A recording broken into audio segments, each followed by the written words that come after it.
My name is Elwin Veerkamp. The kids call me Uncle L. I grew up on the family ranch in Gold Hill. Today, you know it as Wakamatsu.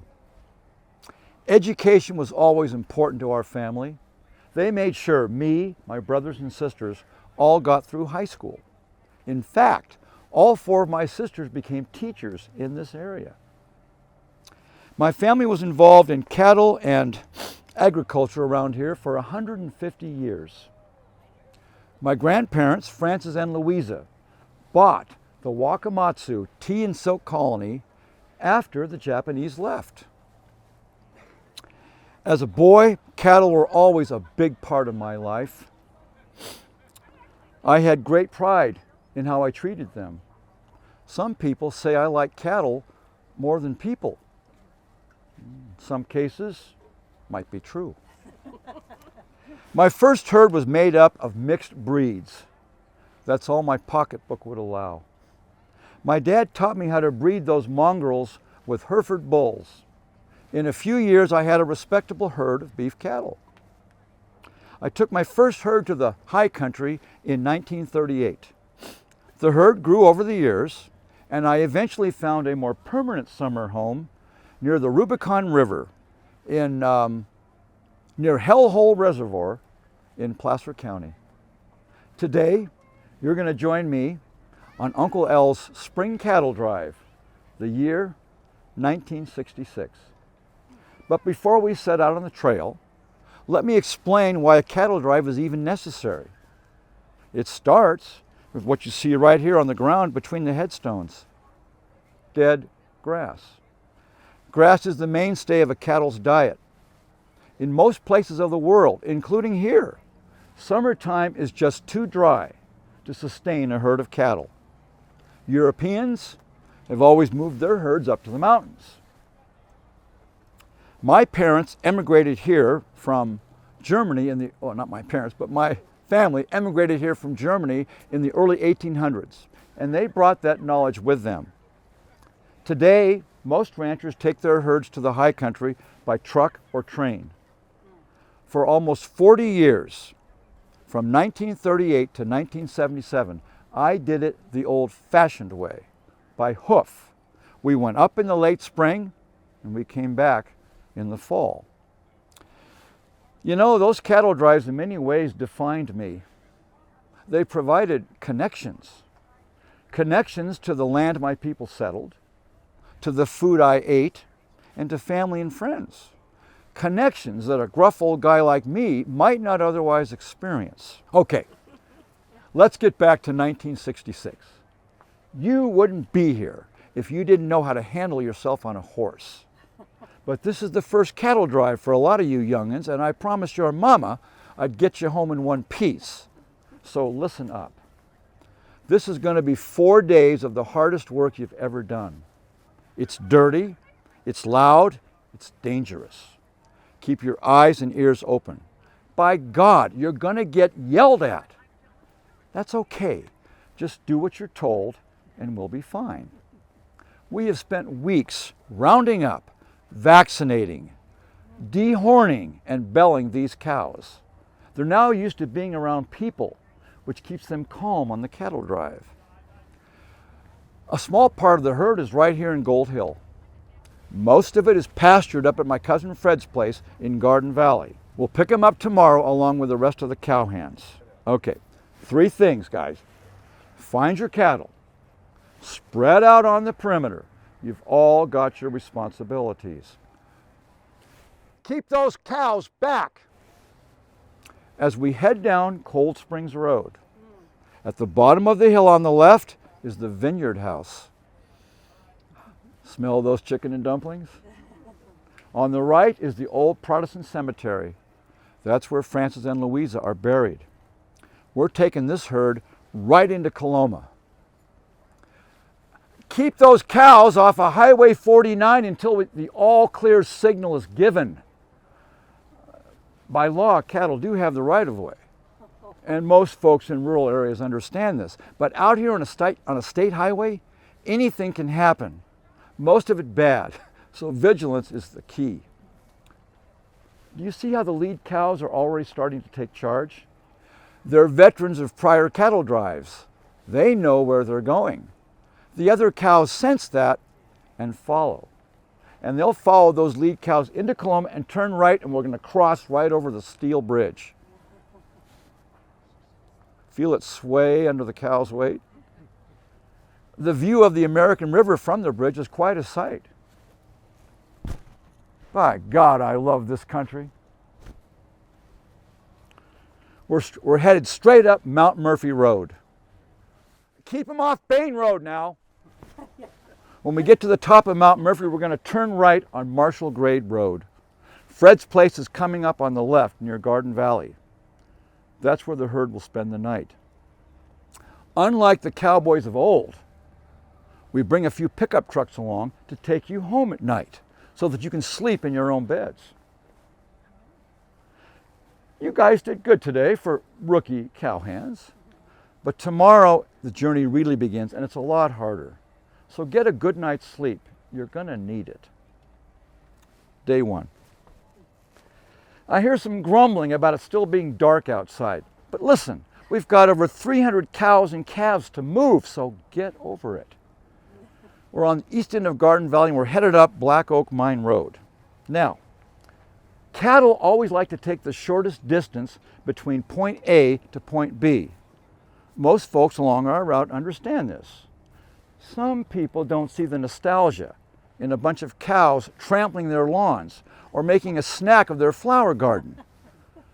One year we had a guy out here guarding his petunias with a shotgun. Highway 193 is just ahead.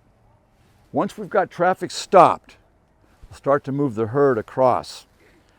Keep a sharp lookout. Thankfully, this is the last main road we have to cross today. Keep those cows out of the road, by God! Remember, traffic makes cattle nervous, and nervous cattle are hard to destroy. Fortunately, we're on back roads the rest of the afternoon. Balderson Corral is coming up just ahead. It's an old Forest Service staging area on Wentworth Springs Road. Am I right about Wentworth Springs Road? Where the cattle will spend the night. Most of you will be home in time for dinner. Day two. Today we've got a couple of miles to travel on busy Wentworth Springs Road before reaching the Rubicon River. Again, traffic is a concern, and again, I'm jumpy. Anytime cars are competing with cattle and cowhands, it can be dangerous for all concerned. So keep a sharp lookout and watch out for logging trucks. Those old cowboy movies always had a stampede, and a stampede is a genuine threat.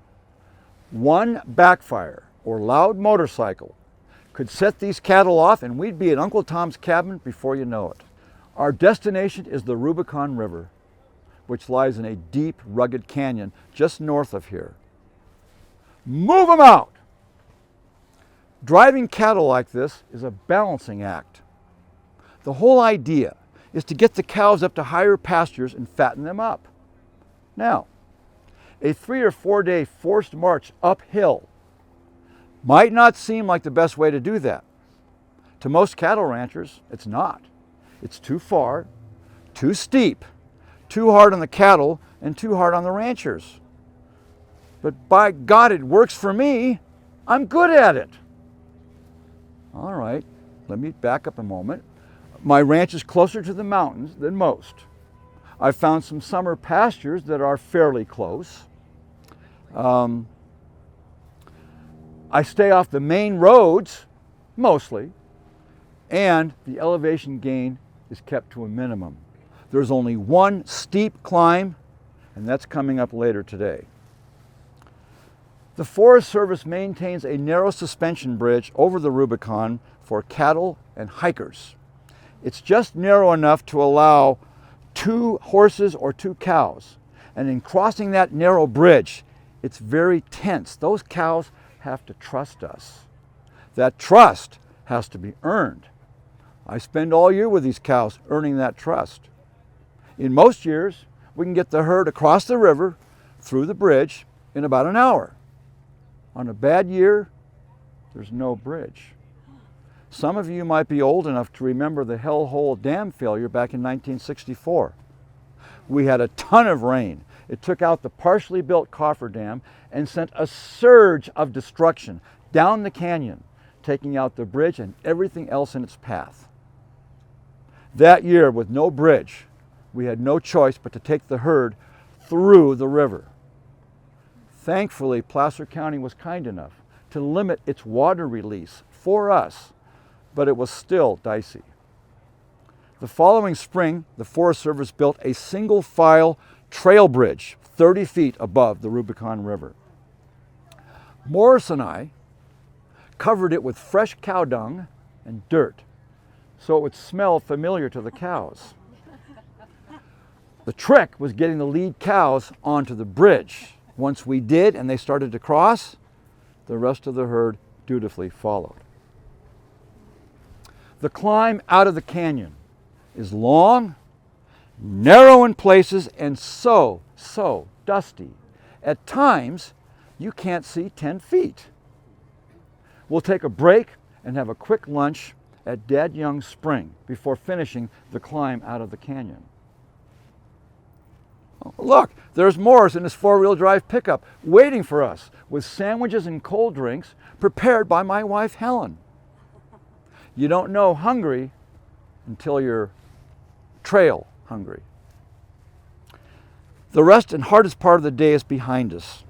Just up ahead, Ralston's Corral. Just up ahead is Ralston Corral, another old staging area where the cattle will spend the night. Once they're settled, we will move on to an old log cabin that I rent on the McCulloch Ranch, where we'll be joined by family and friends for our traditional feast. My nephew Jim and his wife Barbara come up here most years. Their two boys, Doug and Brian, are turning into good cowhands. They've been with us since Garden Valley. Day 3. Today we have about 15 miles to travel, so we need to get a move on. We'll stop for lunch at Blacksmith Flat. There's plenty of shade, a cool canyon breeze, and a grassy meadow for the cattle. It's a little slice of heaven.